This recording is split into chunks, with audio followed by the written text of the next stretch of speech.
Hello everyone, सभी का स्वागत है एक और एंट्रीज मॉड्यूल के न्यू क्लास के अंदर। देखिए, हमने डायरेक्ट एंट्री पढ़ लिया था, हमने कंफर्मेशन एंट्री पढ़ लिया था एंड हमने कंफर्मेशन एंट्री में और ज्यादा एडवांस घुस के उसको मल्टीपल टाइम फ्रेम एनालिसिस के साथ भी हमने पढ़ लिया था। अब क्या बचा? अब बचा हमारे पास थर्ड एंट्री मॉड्यूल टाइप। देखिए, ये बहुत बड़ी वीडियो करने की जरूरत नहीं है क्योंकि बहुत छोटा टॉपिक है, क्योंकि ये जो हम ऑलरेडी पढ़ चुके हैं पिछली क्लास में उसमें बस एक एक्स्ट्रा चीज ऐड करने वाले हैं और हमारे पास एक एंट्री निकल के आएगी। अब इसको यूज क्यों कर रहे हैं, ये बात आती है।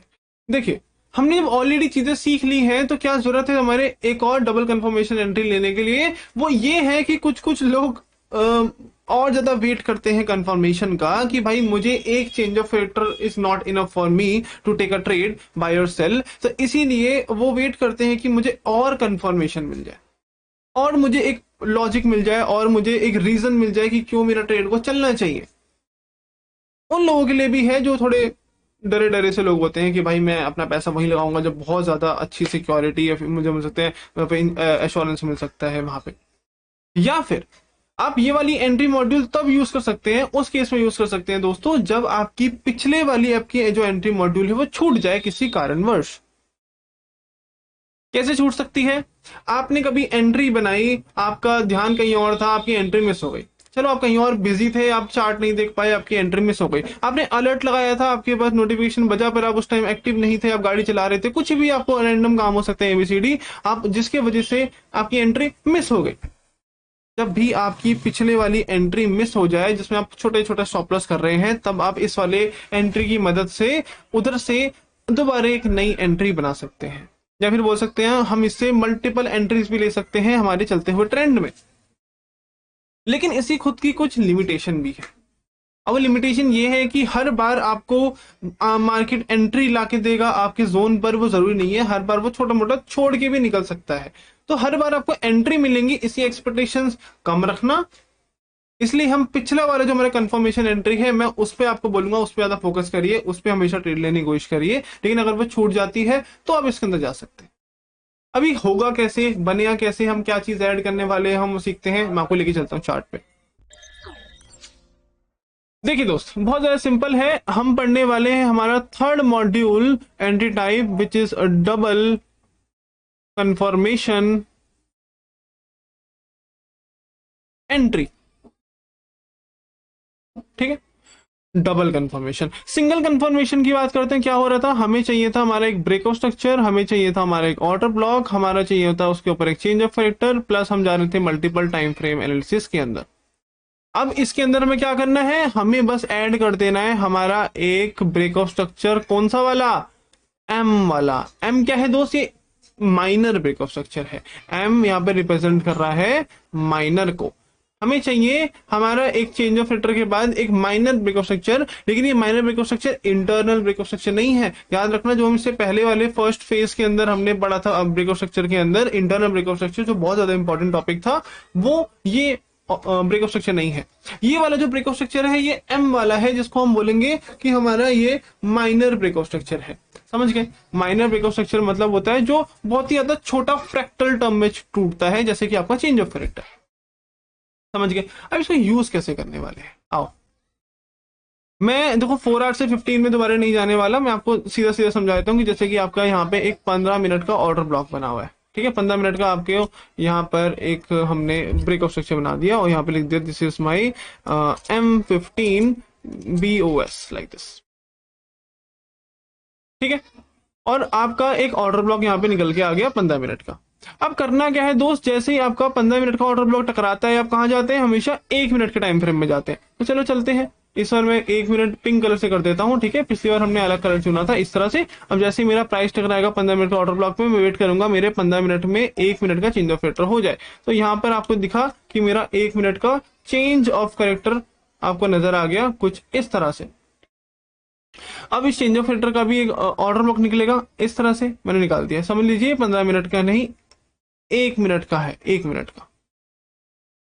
समझ गए? यहाँ पे मैं लिख देता हूँ ताकि आपको कंफ्यूजन ना हो कि ये जो स्ट्रक्चर है 15 मिनट का है, ये जो ऑर्डर ब्लॉक है ये 15 मिनट का ऑर्डर ब्लॉक है, और ये जो है ऑर्डर ब्लॉक ये हमारा 1 मिनट का ऑर्डर ब्लॉक है, और ये जो लाइन्स है मेरी 1 मिनट की लाइन्स है जहां पे चेंज ऑफ फैक्टर दिख रहा है।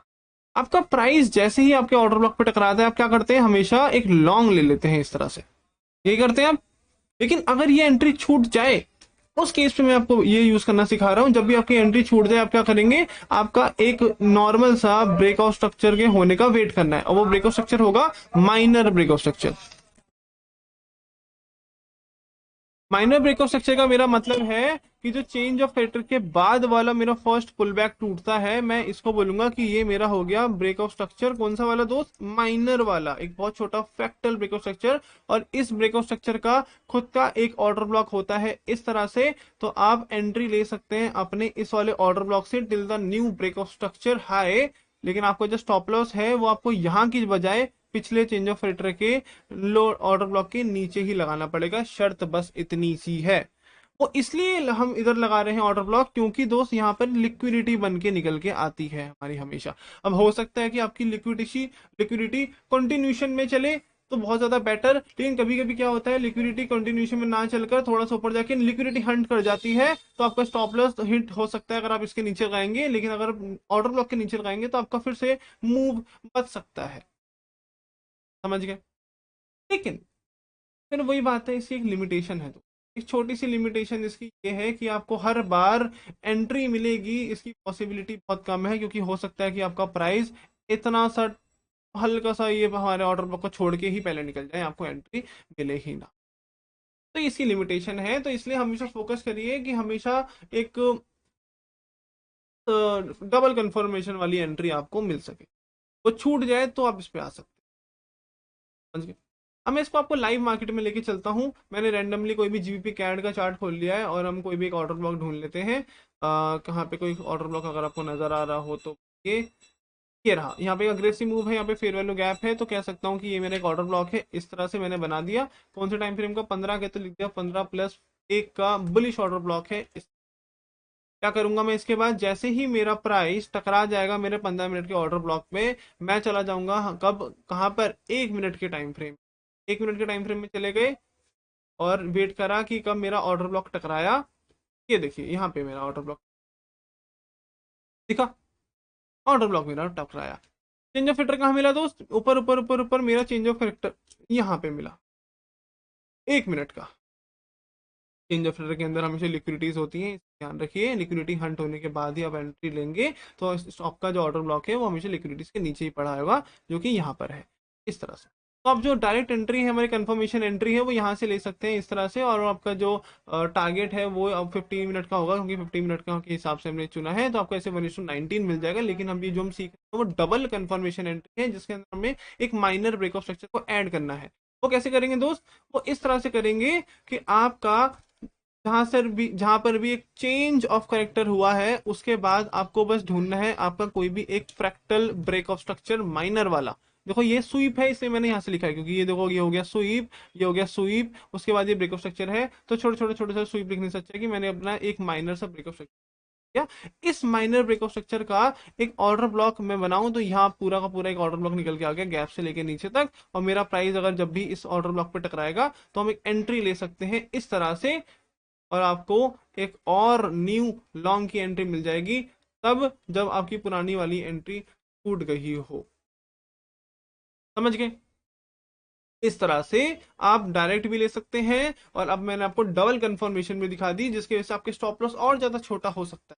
लेकिन वही बात है कि आपको हर बार ये एंट्री मिले, उसकी पॉसिबिलिटी तो थोड़ी सी कम है। इसलिए फोकस करिए कि आप अपने पुराने बैक टू बेसिक वाले ऑर्डर ब्लॉक्स और multiple time frames confirmation and double confirmation नहीं करके सिंगल कंफर्मेशन और उस वाली एंट्री पे ले। देखो और भी तरह की एंट्री मॉड्यूल्स होते हैं, याद रखिए। आपके डुअल हैमर एंट्री मॉड्यूल्स हैं आपके, मैं और भी एक्स्ट्रा चीजें मैं ऐड करने वाला हूँ इसी मेंटोरशिप के अंदर। और भी ज्यादा एडवांस एडवांस चीजें आपके लिए फ्री ऑफ कॉस्ट रहेंगी वो चीजें। और ना हमारी जो ओएलसी की एंट्रीज है उसके लिए मैं एक नया अलग से मॉड्यूल बनाने वाला हूँ बहुत जल्दी ही। तो आप इन सब चीज की प्रैक्टिस करिए और अपने रिजल्ट मुझे दिखाइए। आप डिस्कॉर्ड पे शेयर कर सकते हैं, Discord is for only paid students. तो आप उसके लिए अलग से एनरोल कर सकते हैं। आप मुझे मेरी ईमेल पे भेज सकते हैं मुझे मेल फॉर डिस्कॉर्ड।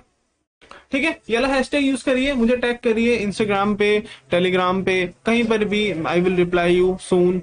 एंड मिलते हैं आपसे एक और न्यू वीडियो के साथ, जिसके अंदर मैं आपको चीजें सिखाने वाला हूँ, हर एक चीज मर्ज करके, समझ रहे?